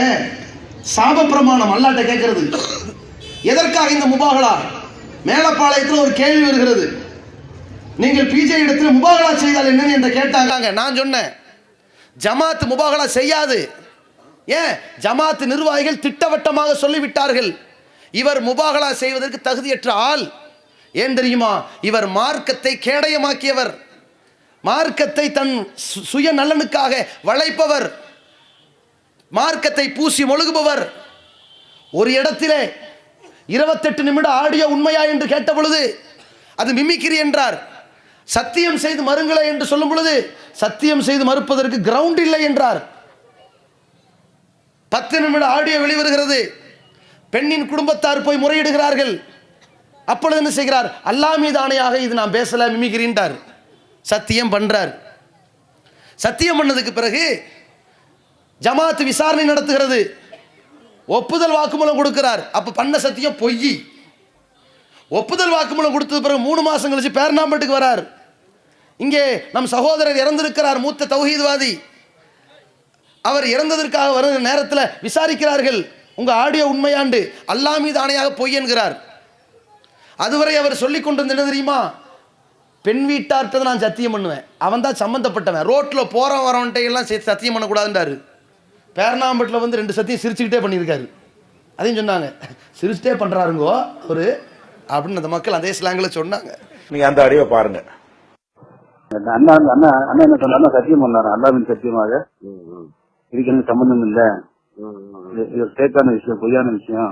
அண்ணா அண்ணா அண்ணா என்ன சொன்னா சத்தியம் பண்ணாரு, அல்லாவின் சத்தியமாக இதுக்கு எனக்கு சம்பந்தம் இல்ல, இது ஃபேக்கான விஷயம், பொய்யான விஷயம். அண்ணா அண்ணா அண்ணா என்ன சொன்னா சத்தியம் பண்ணாரு, அல்லாவின் சத்தியமாக இதுக்கு எனக்கு சம்பந்தம் இல்ல, இது ஃபேக்கான விஷயம், பொய்யான. உயிரிழந்த குழு கூடி இருக்குது. சரி. உங்கள் மீது 2 புகார் வந்திருக்குது. சரி. ஜாஃபர் என்ற சென்னையை சார்ந்த ஒரு சகோதரர் வந்து ஒரு புகார் கொடுத்திருக்காரு. சரி. பிஜே குறித்து வெளியிடப்பட்ட ஆடியோ 10 நிமிடம் ஆடியோ உண்மை என புகார் தெரிவிக்கிறேன். சரி. இது குறித்த ஆதார ஆடியோவை உயர்நிலை குழுவில் சமர்ப்பித்துள்ளோம். சரி. இது குறித்து விசாரித்து சரியான நடவடிக்கை எடுக்கும்படி கேட்டுக்கொள்கிறேன் அப்படின்னு சொல்லிட்டு ஒரு கைது தந்திருக்காரு. சரி. இது சம்பந்தமா நீங்க என்ன சொல்றீங்க? இதை ஏத்துக்கிறீங்களா மறுக்கிறீங்களா? இல்ல நான் அந்த ஒப்புக்கொள்றேன், ஜமாத்துல என்ன நடவடிக்கையும் எடுத்துக்கிறேன். இதை ஏத்துக்கிறீங்களா மறுக்கிறீங்களா? இல்ல நான் அந்த ஒப்புக்கொள்றேன், ஜமாத்துல என்ன நடவடிக்கையும் எடுத்துக்கிறேன். இதை ஏத்துக்கிறீங்களா மறுக்கிறீங்களா? இல்ல நான் அந்த ஒப்புக்கொள்றேன், ஜமாத்துல என்ன நடவடிக்கை. எல்லாம் உண்மைதானா? அவர்கள் உங்களை திட்டம் போட்டு நீக்கிறார்கள் என்பதும் நீங்கள் எந்த தவறும் செய்யவில்லை என்பதும் அல்லாஹ் மீது ஆணையிட்டு சொல்லுங்கள் அப்படின்னு கேக்குறாங்க. உடனே அவரு அல்லாஹ் ஆணையாங்க, அதெல்லாம் இல்லங்க பொய்யுங்க, அதை கூட சிரிச்சுன்னு சொல்றாங்க. உடனே அவரு அல்லாஹ் ஆணையாங்க, அதெல்லாம் இல்லங்க பொய்யுங்க, அதை கூட சிரிச்சுன்னு சொல்றாங்க. அது கூட சிரிச்சுட்டு 2க்கும் மேற்பட்ட முறை சொல்றாங்க. அவரு அப்படிப்பட்டவராக இருக்கிறார். போட்டார்ல தொப்பி, ரைட்டு பார்த்தாரு. இவங்க ஒரு ட்ரெண்ட் இருக்கு, இவங்களை வச்சு எதுவும் செய்யலாம், இறங்கிட்டார். சத்தியம் பண்ணாரு. இவங்க யாரு? அந்த பெண்ணுக்கு அண்ணனா தம்பியா? ஏன் சத்தியம் பண்ணிய? சரி விடுங்க, சத்தியம் பண்ணிட்டீங்க. இதே தான் இலங்கை ரஸ்மி கேட்கிறார் இவர்கிட்ட, அண்ணன் லைவ்ல அல்லாஹ் மீது ஆணையாக இந்த ஆபாச ஆடியோ நான் பேசலன்னு சத்தியம் பண்ணி சொல்லுங்கண்ணே. உடனே அவர் சொல்றாரு, அதாவது சோழர்களே, தொப்பி சரி பண்ணிட்டு, அதாவது சோழர்களே உங்களுக்கு அடிப்படை விளங்கல, ரோட்ல போறவனுக்குலாம் சத்தியம் பண்ண கூடாதுங்க, சம்பந்தப்பட்டிருந்தா பண்ணணும். அப்ப பேரணாம்பட்டில் பண்ணதெல்லாம் என்னங்க? அனாமத்து. நீங்க ஏன் அல்லாஹ் மீது ஆணையிட்டு சத்தியம் பண்ணி நான் அதில் பேசவில்லை என்று மறுக்கவில்லை? அதுக்கு நீங்க இப்ப பதில் சொல்லிதான்.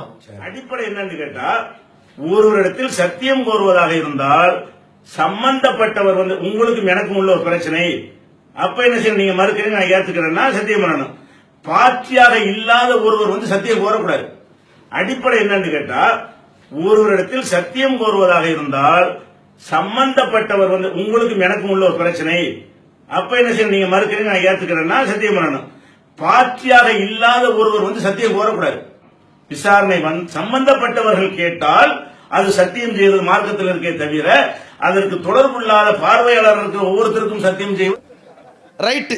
இப்போவாவது உங்க ஸ்டேண்ட்ல இருக்கிறீங்களா? அங்கேயாவது நின்னீங்களா? நிக்கல. திடீர்னு அதிராம்பட்டினத்தில் போன உடனே ரத்னக்கோட்டை சாதிக்கு வராரு, சத்தியம் பண்ணி மருங்கண்டு. உங்களுக்காக சத்தியம் பண்ற பாவா. அவர் யாரு? பொண்ணுக்கு மாமனா? சாதிக்கு தான் இதை செய்யணும், எல்லாத்தையும் செய்யல. ஏன்னா எல்லாரும் நம்ப போறது இல்ல. சாதிக்கு அவர்களுக்கு ரத்தினக்கோட்டை சாதி கேட்டதன் அடிப்படையில் சொல்றேன். அதுல பேசுனது நான் இல்ல. என்னங்க இது? இதை வைத்து மாநில தலைமை சொன்னது இவர் மார்க்கத்தை கேடயமாக்குவார், இவர் முபாகலாவுக்கும் வருவாரு, இவர் கேலி கூத்தாக்குவார். வர முடியாது, இவரோட முபாகலா தேவையில்லை. வேண்டுமென்றால் நாங்க பொருளாதார மோசடி பண்ணலன்னு சத்தியம் பண்ணி இருக்கிறோமே, அவர் அப்படி சொல்லட்டும் சொல்லி இருக்கிறாங்க. இன்னைக்கு வரைக்கும் அவர் பதில் சொல்லல. நான் சொன்னேன், தலைமை நிர்வாகம் வேண்டுமானால் முபாகலா செய்யாமல் இருக்கலாம். என்னுடைய பார்வையில் அவரை சார்ந்திருக்கிற சகோதரர்கள் தெரிந்தே சில பேர் அது போன்ற களிசடைகள், பேருக்கும் பதவிக்கும் பணத்துக்கும் சுயலாபத்திற்கும் 1-2 இருக்கு. ஆனால் பல சகோதரர்கள் தெரியாமல் இருக்கலாம் என்று நான் நினைக்கிறேன். அவர்கள் மீது எனக்கு வெறுப்பு இல்லை. அந்த சகோதரர் மீண்டும் வெளியே வரணும் என்பதற்காக, இவர் மிகப்பெரிய மோசமான கேரக்டர் என்று அவனும் தெரிய வேண்டும் என்பதற்காக. ஏன் இப்ப போய் ஒட்டி இருக்கிற சகோதரனை விட நாங்க அதிக நேசிச்சோம். இப்ப எனக்கு முன்னாடி எம்ஐ சுலைமான் பேசிட்டு போனாரே, அவர் ஊர்க்காரு தான், அவர் மாணவர் தான், பல ஆண்டுகள் அவர் நேசித்தவர். நீக்கிட்டு வந்திருக்கிறாரே. ஏன்? தப்பு என்றால் யாராக இருந்தாலும் அதை தட்டி கேட்கிறவன் தான் தௌஹீத்வாதி, தட்டி கொடுக்கிறவன் இல்லை, அவன் தருதலை. அந்த அடிப்படையில் அங்கே கூட இருப்பவர்களும் மீண்டு வர வேண்டும் என்பதற்காக, மக்கள்கிட்ட இதை ஓப்பனை உடைச்சு காட்டணும் என்பதற்காக நான் ஒரு முபாகலா 4 போட்டேன். இந்த ஜமாத் இவரை சதி செய்து நீக்கவில்லை. முபாகலா 1. 28 நிமிட ஆடியோவில் பேசியது இவர்தான் என்று நான் நம்புகிறேன். முபாகலா 2. அப்போலோ ஹனீஃபாவிடத்திலே ஒரு கட்ட பஞ்சாயத்து நடந்தது உண்மை. ஒரு பெண்ணிடத்திலே இருக்கிற கள்ள தொடர்பை மறைப்பதற்கு இவர் இதை செய்திருக்கிறார் என்று நான் நம்புகிறேன். முபாகலா 3. இந்த ஜமாத் பொருளாதார மோசடி செய்யவில்லை. முபாகலா 4. வேறு 2 பெண்ணிடத்தில் சில பேர் ஃபோன் பண்ணி 3ன்னாங்க, அது எனக்கு தெரியாது. எனக்கு தெரிஞ்சது வேறு 2 தான். இல்லை இன்னும் 2 சேர்த்திங்கன்னாங்க, எனக்கு தெரிஞ்சது 2. வேறு 2 பெண்ணிடத்திலும் இவர் இந்த வேலையை பார்த்திருக்கிறார். அதை நான் முபாகலா மேடையில் பேரை சொல்லிட்டு முபாகலா பண்றேன். 6. இதை மறுக்க வேண்டிய ஒரு இடத்துல இருக்கிற அவரு உண்மையிலே சரியானவராக இருந்தால் ரெடி, நான் தயார்னு சொல்லியிருக்கணும். போன மன் கி பாத்தில் என்ன பேசினாரு? சகோதரர்களே, முபாகலான சும்மா இல்லை, வா எல்லாரும் வா, அனைத்தையும் பேசுவோம். என்ன 1947 இருந்தா, காந்தியை சுட்டதுல இருந்தா, அனைத்தையும் பேசுவோம். புரிஞ்சிருச்சு, எப்படி வரமாட்டான், புரிஞ்சிருச்சு. ஒருத்தன் சொன்னான்ல, மக்களே இதோ இந்த மலையை நான் தூக்குறேன், ரெடி, எல்லாரும் தூக்கி விட்டா தூக்குவேன். ஆனா இதுக்கு முன்னாடி ஒருத்தன் போனான், ரொம்ப கெட்டிக்காரன், அது மாதிரி பண்ணியிருக்கலாம். நான் முபாகலா செய்யலாமா வேண்டாமா என்று கருத்து கேட்க போறேன்னு சொல்லியிருக்கலாம். லட்சக்கணக்கான மக்கள் வேண்டாம் என்று கேட்டுக்கொண்ட அடிப்படையிலே முபாகலா வேண்டாம் சொல்லியிருக்கலாம். அவர் பாவம் அந்த அளவுக்கு போகலை. அவர் அனைத்தையும் பேசுவோம்னாரு. ஜமாத் தெளிவாக சொல்லிருச்சு, நீ மார்க்க வியாபாரின்னு. நான் ரெடியா இருக்கேன். ஏன் விஷயமா ஏதாவது இருக்கு பேசுங்க, உங்களுக்கு உரிமை இருக்கு, எடுங்க. ஏன் விஷயமா எது எடுக்கணுமா எடுங்க, ஏன்னா உங்களுக்கு உரிமை இருக்குது. 3 மாசத்துக்கு ஒரு தான் உங்களுக்கு புத்தி மாறும்னா வேணா மார்ச்சில் முபாகலா வச்சுக்கலாம். இன்ஷா அல்லாஹ் டைம் கொடுப்போம், மார்ச்சில் வச்சுக்குவோம். 6 நீங்க ஏதாவது எக்ஸ்ட்ரா சேர்த்துக்குங்க. கேட்டா அனைத்தையும் பேசுவாங்களாம். அனைத்தையும் பேசுறதுக்கு தான் ஒருத்தன் காத்துக்கிட்டு இருக்காங்களா வெளியே. நீங்க ஆலிம் ஜார்ஜுங்கிறவனை கொலை பண்றதுக்கு ஆள் அனுப்புனீங்கன்னு ஒருத்தன் காத்துக்கிட்டு இருக்கிறான். KK நகரில் உள்ள இமாமை கொலை பண்றதுக்கு நீங்க தான் ஆள் அனுப்புனீங்கன்னு இன்னொருத்தன் காத்துக்கிட்டு இருக்கிறான். வெடிகுண்டு வைக்க சொன்னதே நீங்க தானே இன்னொருத்தன் காத்துக்கிட்டு இருக்கிறான். அவன்கிட்ட போய் எல்லாம் பேச வேண்டியதானே, ஏன்ட்டே வரிய. சரி, ஏன் சம்பந்தப்பட்டது ஏதாவது பேச வேண்டிய பாக்கி இருந்துச்சுன்னா பேசுங்க, நான் தயார். இதை தெளிவாக சொல்லிக்கிறேன். இதுல இடையில என்னடான்னு கேட்டா, இது ப்ராப்பரா ஓடிக்கிட்டு இருக்குது. அவரே ஒத்துக்கிட்டாரு, பெண் வீட்டில் சாட்சியை கலைக்கிறதுக்கு நான் ஃபோன் பண்ணது உண்மைதான்னு. இடையில ஒருத்தர் எந்திரிச்சு வந்து போலி, எதுடா போலி? பிஜேவுடைய ஆபாஸ் ஆடியோ போலி. யாரா சொன்னா? அவரே சொல்லிட்டான். அண்ணே நாதஸ் திருந்திட்டானே, யாரா சொன்னா? அவனே சொன்னானே. வேலைக்கு ஓனான்னு சாட்சிங்க. குரலாய்வு பண்ணாங்களாம். குரலாய்வு எப்படி பண்ணணும்னு இவரே சைஃபுதீன் ரஷாதி அவரிடத்தில் பேசுகிறார். அந்த விவாதத்தில் சைஃபுதீன் ரஷாதி அவர்களை பற்றி அவர் பேசிய ஒரு ஆடியோவை போட்டு காட்டுகிறார். அப்ப சைஃபுதீன் ரஷாதி தப்பிப்பதற்காக செட்டிங் பண்ணிட்டாங்கன்னாரு இவர் மாதிரி. உடனே அவரு யாரு தலைவர், இது எவ்வளவு பெரிய அயோக்கியத்தனம். நான் கஷ்டப்பட்டு இந்த ஆடியோவை கொண்டு வந்து காட்டினா செட்டிங்கிறீங்க. வாங்க இத்தோட முடிச்சுக்குவோம், போவோம். குரலாய்வுக்குன்னு ஒரு துறை இருக்குது, கொடுப்போம். இது உங்கள் குரல் என்றால் இதோட முடிஞ்சு சாப்டர் க்ளோஸ். இல்லை என்றால் நான் ஒதுங்கிறேன், சவால் விட்டீங்க. இந்த கேசட்டை இது ஆய்வு செய்வதற்கு டிபார்ட்மெண்ட் இருக்கிறது, 2 பேரும் கொண்டு கொடுப்போம். அதுல உண்மைன்னு வந்துருச்சுன்னா இனிமே மார்க்கம் சொல்லுவாங்க, அது உண்மை டாபிக்கா வச்சுக்கிறோம், விவாதம் எதுவுமே வேணாம். செட்டிங்னா எவ்வளவு பெரிய ஒரு அயோக்கியத்தனமான குற்றச்சாட்டு. ஒரு விவாதத்தில் கொண்டா அப்படி செய்வான எவனாச்சு. அப்ப நீங்க ஆடியோ வேற வரும், சரி ஆடியோனாலும் கண்டுபிடிக்கல. இப்ப செட்டிங் நுழைஞ்சா அது கரெக்டா கண்டுபிடிக்கிறதுக்கு டெக்னாலஜி இருக்கிறது. ஒரு ஆளுடைய குரல்ல மிமிக்கிற மாதிரி பேசினா கரெக்டா கண்டுபிடிச்சிடலாம். எங்கன ஜர்க்காவது, எங்கன விட்டுறான், எங்கன மேட்ச் ஆக மாட்டேங்குது, அப்படின்னு நுணுக்கமான ஒரு விஷயத்தெல்லாம் வச்சு கண்டுபிடிப்பார்கள். அதுக்கு துறை இருக்கிறது. அந்த விஷயத்துக்கு வாங்க, அளவுகளை வைப்போம். நானே அதை விடுறேன், வாங்க போவோம். 28 நிமிஷத்துக்கு குரலாய்வுக்கு வாங்க. குரலாய்வுனா என்னமோ இவனே ஒரு லேப்டாப்ல வச்சு இவனே ஒரு சாஃப்ட்வேர் வச்சுக்கிட்டு இவனே போலின்னு கண்டுபிடிக்கிறது இல்லை, தொண்டையில் ஊசியை குத்தணும். இவங்க குரலாய்வு பண்ணிட்டான், அடிச்சு விடுறது தானே. அந்த மாதிரி ஒரு கோப்பு. அடுத்து என்ன, ஜமாத்தை இவர் இழிவுபடுத்துறது, ஜமாத் நிர்வாகிகளை கேவலப்படுத்துறது, ஜமாத்தில் இருக்கிறவங்களாம் முட்டாப்பைய மாதிரி சித்தரிக்கிற வேளையில் கங்கணம் கட்டி இறங்குறார். உதாரணத்திற்கு எருமை மாட்டை குர்பானி கொடுக்கலாமான்னு சர்ச்சை. இதை நான் என்ன செஞ்சேன், ஒரு இடத்துல குர்பானி கொடுக்க கூடாது தவிர்த்துக்குங்கன்ட்டேன். பார்த்தீர்களா, குர்பானி கொடுத்து விட்டார்கள். பயங்கரமான பிரச்சனை வந்துருச்சு இவருக்கு. நான் இல்லாத சொன்னா, ஏற்கனவே நம் ஜமாத்தில் இருந்து குர்பானியின் சட்டங்கள் என்ற புத்தகம் வெளியிடப்பட்டு அந்த புத்தகத்தில் எருமை மாட்டை குர்பானி கொடுக்கலாமா என்ற கேள்விக்கு இதில் அறிஞர்களிடத்தில் 2 கருத்து இருக்கு.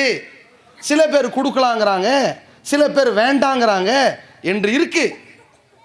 நான் வேண்டாங்கிற கருத்தில் இருக்கிறேன். அந்த வேண்டாங்கிற கருத்தில் இருக்கிறனால பேணுதலுக்காக தவிர்த்துக்குங்கன்னு சொன்னேன். ஜமாத் முழுமையாக அறிவிக்கல, கொடுக்கணுமா வேண்டாமா ஜமாத் அறிவிக்கல. இந்த பெருந்தலைவர்கிட்டே நான் கேட்டிருக்கிறேன் இருக்கிற காலத்தில், ஏங்க அல்லாஹ் ஆட்டை பற்றி 2ஆ பேசுகிறான், செம்மறி ஆடு வெள்ளாடுன்னு. ஒரு இனம் தான் ஆடு, ஆனால் வெள்ளாடு செம்மறி ஆடுன்னு பேசுகிற மாதிரி மாடு மட்டும்தான் பேசுகிறான், அதை சேர்க்கலையே என்று சொல்லும் பொழுது இந்த அறிவாளி சொன்னது என்ன தெரியுமா, அன்னைக்கு இவர் சொன்னது இது ஆய்வில் இருக்குன்னு, இதில் சர்ச்சை இருக்குன்னு. அதன் அடிப்படையில் சர்ச்சை இருக்குது, பேணுதலுக்காக தவிர்த்துக்குங்கன்ட்ட நான் கூடாதுன்னு சொல்லிட்டேன். நான் கூடுதலாக உன்னை சொல்லணும், தவறுதலாக சொல்லிட்டேன். என்ன, ஜமாத்தில் கொடுக்கலாம் என்ற கருத்தும் இருக்குது, விரும்பியவர் கொடுத்துக்கொள்ளுங்கன்னு சொல்லியிருக்கணும். ஆனால் ஜமாத் நிர்வாகிகள் என்ன செஞ்சாங்கன்னா, அவர் கூடாதுன்னு அவர் கருத்தை சொல்லியிருக்கிறாங்கண்டு எந்தெந்த பகுதியில் எருமை மாட்டை குர்பானி கொடுப்பாங்களோ அந்த தேனி, அந்த கோவை, அந்த பகுதிகளுக்கு தகவல் சொல்லிட்டாங்க, நீங்கள் கொடுத்துருங்க, நாங்கள் ஆய்வு செஞ்சு பதில் சொல்கிறோன்ட்டாங்க. முடிஞ்சுது.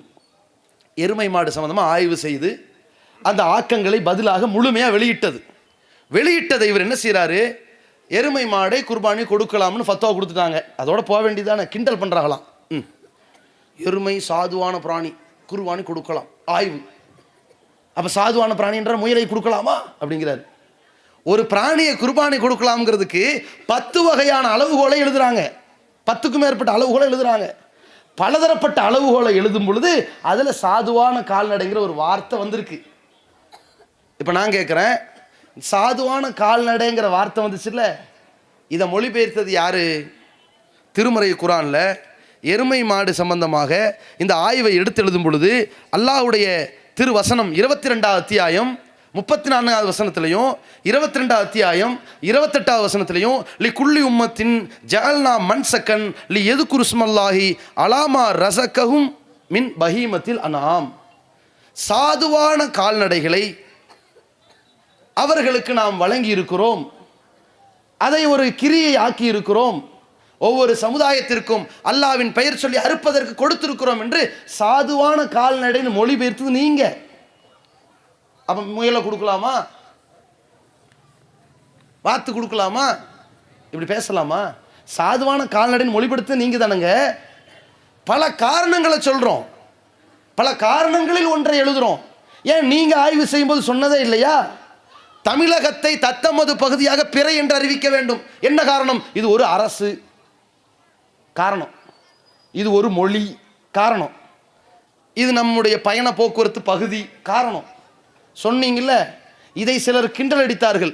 ஓஹோ, தமிழ் மொழினா தத்தமது பகுதியோ, அப்ப சவுதி அரேபியா ஃபுல்லா அரபி, ஒரு நாட்டை ஒரு பகுதி ஆக்குவீர்களான்னு கிண்டல் அடித்தார்களே. அப்ப நீங்க என்ன பதில் சொன்னீங்க? 10 காரணம் எழுதும்போது 10ஐயும் கவனிங்க, ஒன்றை மட்டும் தனியா பேசாதீங்கன்னு சொன்னீங்களா இல்லையா? இப்ப இப்படியே மாற்றி பேசுகிறீர்கள். அடுத்து என்ன? ரமலானில் தடம் புரண்டார்கள் என்று. நோன்பு பெருநாளை எப்போது நிறைவேற்ற வேண்டும்? பிறை தென்பட்டால் மறுநாள் பெருநாள் ஷவ்வால் 1, அன்றைய தினம் பெருநாள் கொண்டாட இயலாவிட்டால் அதற்கு அடுத்த நாள் பெருநாள் தொழலாம் என்பது மார்க்கத்தில் இருக்குது. அது மார்க்கத்தில் உள்ள அனுமதி. அதன் அடிப்படையில் ஜமாத் செய்தது, என்னென்ன காரணங்களில் செய்தது, எப்படி செய்தது என்கிற விரிவான கட்டுரையை வெளியிட்டது. ஆனால் நான் கேட்கிறேன், இந்த நோன்பு விஷயத்தில் தடம் புரண்டது இவர். ஏன் தெரியுமா? பிறை பார்த்து நோன்பு வையுங்கள், பிறை பார்த்து நோன்பை விடுங்கள் ரசூலுல்லாஹ் சொல்லி இருக்கிறாங்க. பிறை தென்பட்ட தகவல், நீ நோன்பு வச்சிருக்கிற 30ஆம் நாள் நோன்பு வச்சிருக்கிற, 29 பிறை தெரியல, சரி பரவாயில்ல, 30ஆம் நாள் நோன்பு வச்சிருக்கிற, பகல் 10 மணிக்கு பிறை தெரிஞ்ச தகவல் வருது, விட்டுறணும். சாயங்காலம் 4 மணிக்கு தகவல் வருது, விட்டுறணும். 5:55க்கு தகவல் வருது, 6:15க்கு நோன்பு திறக்க போற, நோன்பு கலைச்சிடணும். ஏன்? இது ஷவ்வால் 1. இதானங்க மார்க்கம், இதானங்க இஸ்லாம், இதான நோன்பினுடைய ஹுக்குமு. செஞ்சீங்களா நீங்க? தமிழகத்தில் கன்னியாகுமரி மாவட்டத்தில் தெங்கம்புதூர்ல பிறை தென்பட்டது சில ஆண்டுகளுக்கு முன்னால், இப்ப கோட்டார்ல பிறை தென்பட்டது. அந்த பிறை தகவலின்படி நோன்பை விடச் சொல்லி ஜமாத் அறிவித்தது. நீங்க என்ன பண்ணீங்க? நோன்பை வச்சீங்க. யாரை கிட்ட வச்சீங்க? நோம்பு ஷவ்வால் 2ல நாம பெருநாள் கொண்டாடுறோங்க, ஷவ்வால் 1ல நோன்பு வச்சோமா? வைக்கல. ஏன்? ஷவ்வால் 1ல நோன்பு வைக்கிறது ஹராம். ஷவ்வால் 1 வந்ததுக்கு பிறகு ரமலானாக அதை இழுத்து செல்வது தப்பு.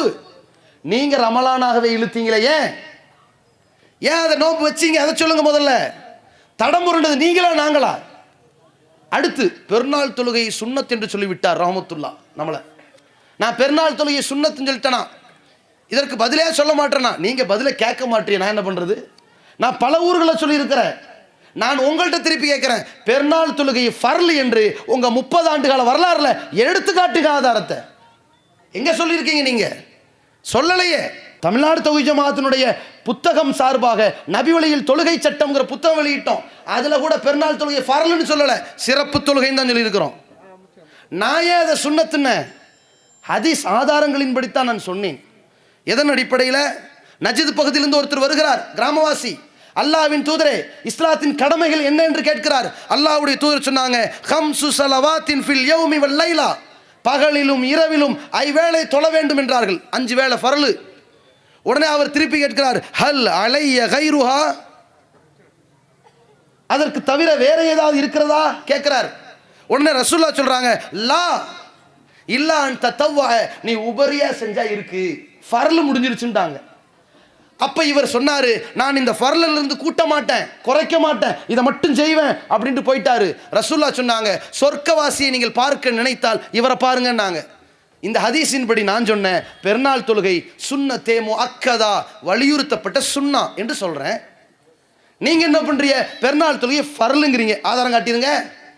நபிகள் நாயகம் ஃபர்லுன் நபி ஸல்லல்லாஹு அலைஹி வஸல்லம் ஸலாத்துல் ஈதைன் சொல்லுங்க, ஆதாரத்தை ஒரு ரிவாயத்தை காட்டுங்க. காட்டினா அது நியாயம். நீங்க அதை சொல்லாம நான் சொன்னதற்கும் நீங்க புரிந்து கொள்வதற்கும் என்ன குழப்பங்கிறேன். சரி, நீங்க இதை பெருநாள் தொழுகை ஃபர்லுங்கிறீங்கன்னு வைங்க, நான் இந்த பெருநாள் தொழுகை சுன்னத்தே முஅக்கதாங்கிறேன். என்ன பிரச்சனைங்கிறேன் சொல்லுங்க. அடுத்து இவர் என்ன பண்றாரு? அப்துல் நாசர் இவர் என்ன செய்யறாரு? அப்துல் நாசர் குற்றத்தை ஜமாத் செய்திருந்தாலும் நாம் ஒப்புக்கொள்வோம் தான் சொன்னார். இவர் என்ன பண்றாருன்னா, அப்துல் நாசர் எப்படிப்பட்டவர் தெரியுமா? அவரை கிண்டல் பண்ணணும். இப்ப ஏற்கனவே இவர் ஜமாத்தில் இருக்கும்போது நாசர் பத்தி சொல்றாரு, அவர் ரொம்ப வெள்ளந்தி, ஆனா என்றாலும் கூட ஆவண்ணா என்றால் எழுத விட மாட்டார், ரொம்ப வெகுளியானவர், அவர் சூதுவாக தெரியாதவர், அப்பாவி அப்படின்னாரு. இப்ப பிஜேவை நடவடிக்கை எடுத்து நீக்கிறது காரணமா அப்துல் நாசர் ஒருத்தர் இருக்கிறார்ல. இப்ப என்ன? இந்த அப்துல் நாசரை பத்தி உங்களுக்கு சொல்லி ஆகணும். பெருமைனா பெருமை, அப்படி ஒரு பெருமைங்க. மண்ட கணம் புரிச்சு திரிகிறார். யாரு? அப்துல் நாசர். சரி, நாசருடைய தன்மை விளைக்கிறேன், தவறுங்கிறத ஒத்துக்கவே மாட்டார். அவருடைய தன்மை என்னன்னு கேட்டா, அவர் இருக்கிற ரொம்ப ஜூனியரான ஆள் தான், ஆய்வுல இருந்தாலும் சரி, ஹதீஸ்ல வந்து துணிஞ்சு என்ன செய்வார்னு கேட்டா தவறா செய்வார், மன்னிப்பு கேட்க மாட்டார். மன்னிப்பா நான் சொன்னது எப்படியாவது நான் நியாயப்படுத்த கண்டுக்காம இருந்துக்கிறேன். அவருடைய தன்மை என்ன?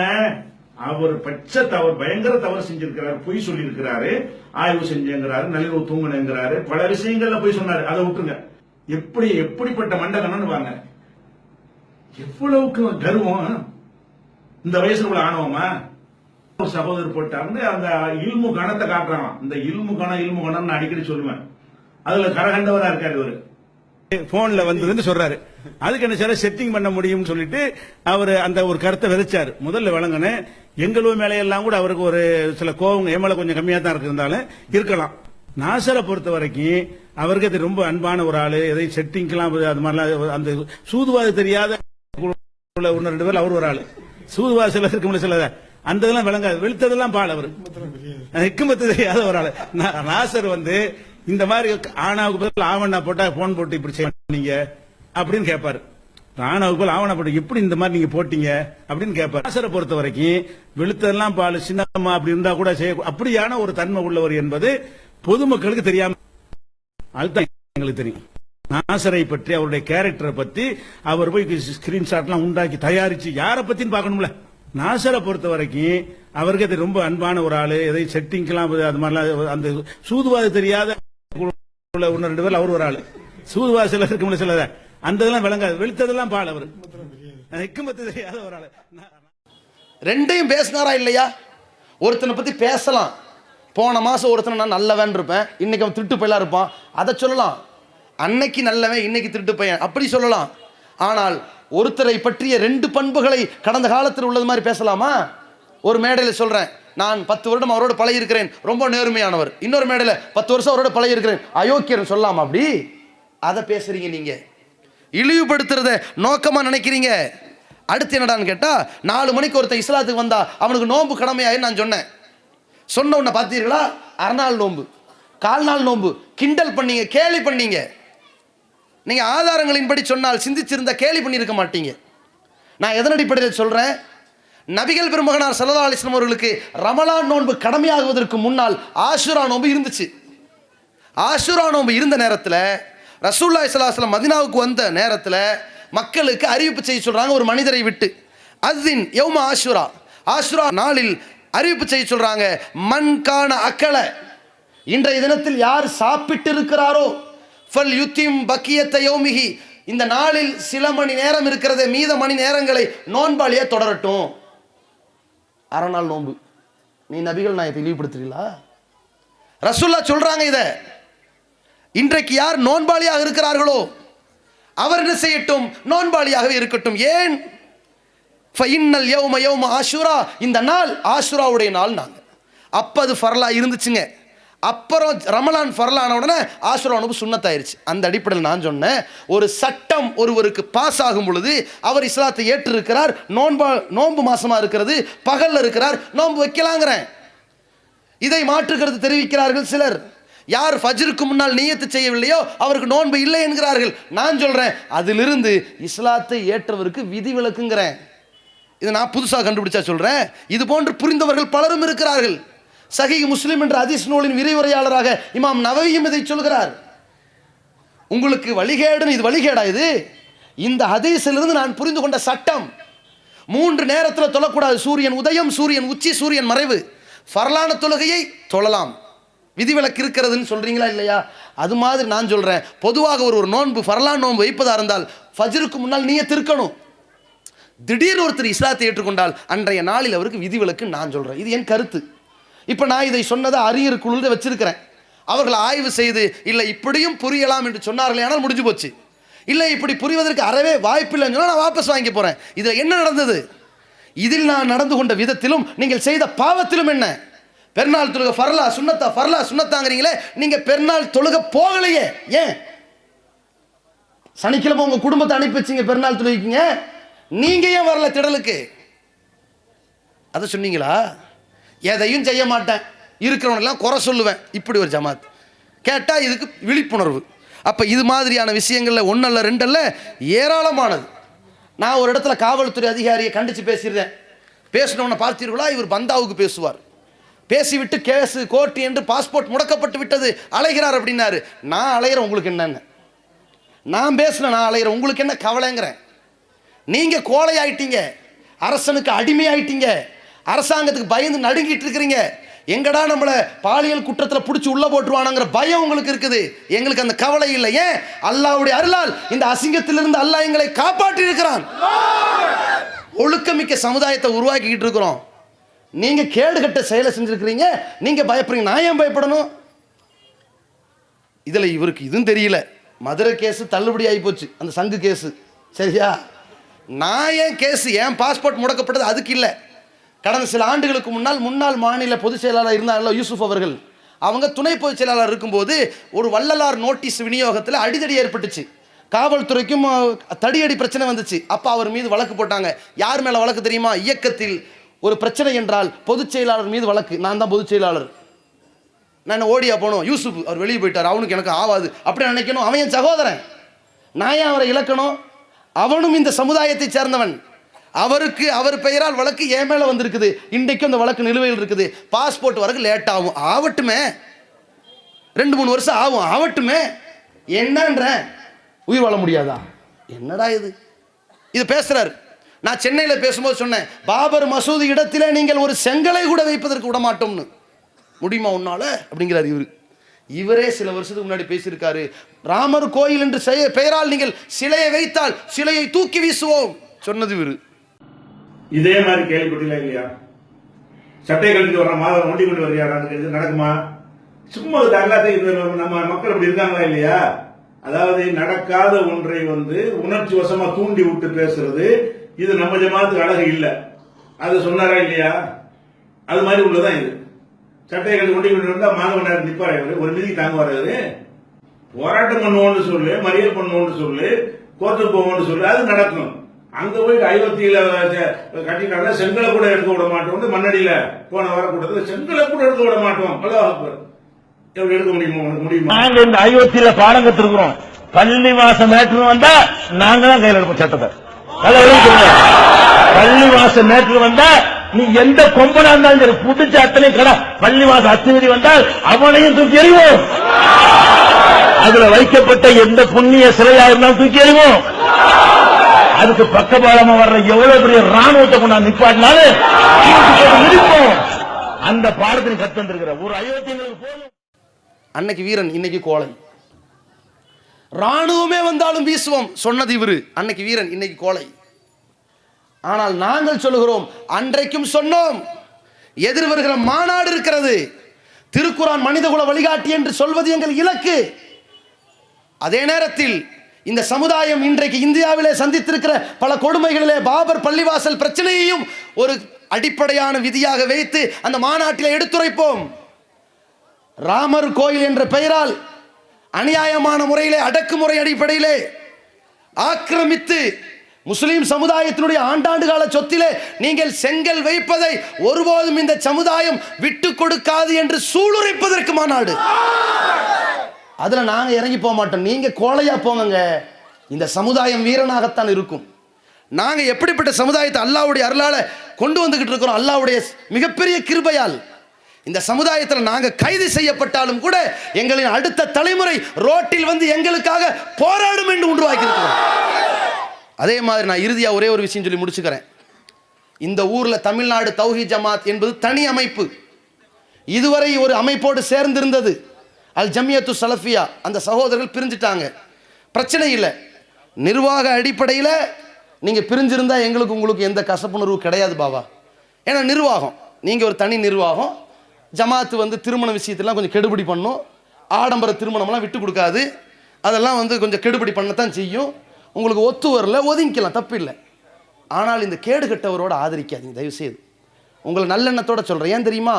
இதே ஊரில் இந்த முகமதியா பள்ளிக்கூடம் இருக்குல்ல, இங்கே இருக்கிற பல மாணவர்கள் அங்கே படித்தவங்க. எந்த அளவிற்கு எம்ஐ சுலைமானும் இதே முகமதியாவில் பல ஆண்டுகள் இருந்தார். நானும் இருந்தேன், இந்த ஊரில் இருந்திருக்கிறேன். இதில் ஒட்டுமொத்த பேரணாம்பட்டில் பல பேர் பெற்றோர்கள் தங்களுடைய பால்வடியும் குழந்தைகளை இந்த முகமதியா பள்ளிக்கூடத்தில் சேர்த்துக்கிட்டு இருக்கிறாங்களே, அந்த எதிர்காலத்தில் நாசமாக்கிறாதீங்க. நாளைக்கு சேர்ப்பானா, அடே இவங்க காம கொடூரன தலைவனாக வச்சுருக்கிறாங்கடா, இங்க நம்ம பிள்ளைய சேகக்கூடாதுன்னு சொல்லிடுவாங்க. தயவு செய்து சொல்றேன், தெளிவான முடிவெடுங்க. உங்களுக்கு குழப்பமா இருந்தா அல்லாட்ட விடுங்க. நான் இதைத்தான் சொல்லுவேன், யா அல்லாஹ், நான் இப்பொழுது யாரை நம்பி போயிருக்கிறேனோ இவர்கள் சரியான ஆளா இருந்தா என்ன இதுல இருக்கவை, இவர்கள் அயோக்கியர்களா இருந்தால் அம்பலப்படுத்துன்னு கேளுங்க. உடனே அப்ப சந்தேகமா இருக்கான்னு கேட்பாங்க. அப்ப டவுட்டா இருக்குதா? எனக்கு டவுட் இல்லை. நாம் ஒவ்வொரு நாளிலும் தொழுகையில் கேட்கிறோம், இஹ்தின ஸிராத்தல் முஸ்தகீம், இறைவா எங்களை நேரான வழியில் வழி நடத்துவாயான்னு கேட்கிறோம். அது மாதிரி உங்களை நான் கேட்க சொல்றேன். இப்படி ஏராளமான விஷயங்கள் இருக்கிறது. இவர் தடம்புரண்டு விட்டு, தடமாறி விட்டு, தடுமாறி கொண்டு இருந்து கொண்டு இன்றைக்கு நம்மீது அவப்பழிகளை அள்ளி தெளித்துக் கொண்டிருக்கிறார். இந்த காமுகர்களை விட்டு, களிசடைகளை விட்டு, பெண்களின் கற்பை ஆன்மீகத்தின் பெயரால் சூறையாடிய கொடியர்களை விட்டு இந்த சமுதாயத்தை எல்லாம் வல்ல அல்லாஹ் ரப்பல் ஆலமீன் காப்பாற்ற வேண்டும் என்று கேட்டுக்கொண்டு என்னுடைய உரையை நிறைவு செய்கிறேன். அல்லாஹ்